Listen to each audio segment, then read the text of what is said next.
بسم ذات حق که عالم را آفرید و رشنی پاشید و درود بر مصطفی که راه نجات را به جهانیان آشکار ساخت و شیر عدالت سایه قرآن و سنت که هر ظلم و جار را به یک نگاه فرو نشاند و سرها به خاک افکند. فاروق لقب گرفت، نور حق در چهره او تجلی یافت، حق را از باطل جدا کرد و تاریخ از عدلش قصه ها سرود. کعبه از حضورش لرزید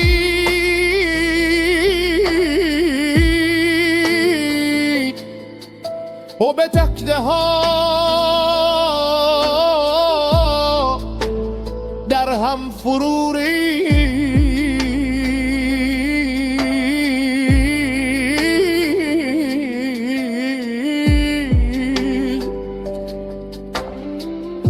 و زمین و آسمان از حاک می‌ریخت.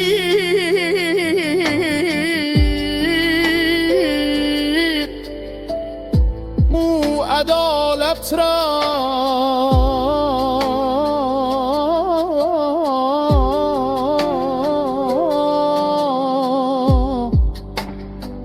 ستودن.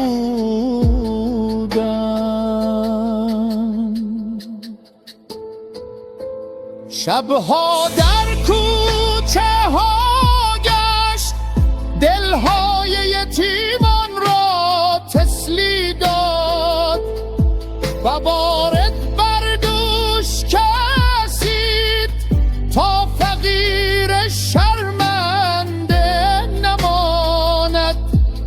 عدلش همچو دریا بیکرانه، رحمتش مثل آفتاب بر دلها تابید. شیر و بز از بیم عدل او در کنار هم آرام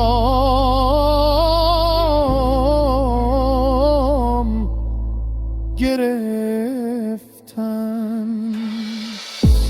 قیصر و کسری سر به زیر افکندند، چون فرمان او حق و حقیقت را به ظهور رسانید.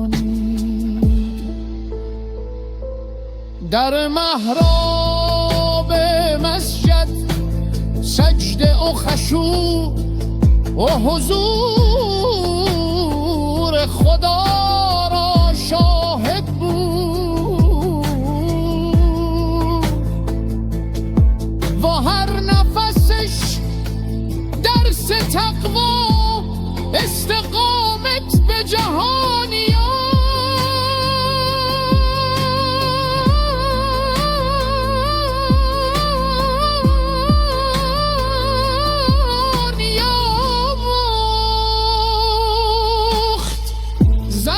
شهادت را در حالی برداشت که سینه او پر از عشق حق بود و چون این پایان یافت حیات مردی که سراپا فیض و عدالت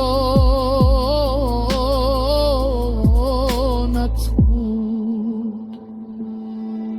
ای فاروق ایالی عدد همچنان جاویدان باد،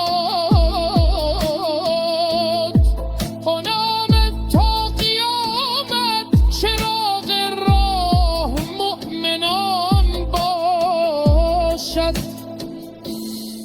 ای خدا به ما نیز عطا فرما صدق و استقامت هیئت را تا در مسیر حق دلهایمان چون چراغ روشن شود دو گمراه نشود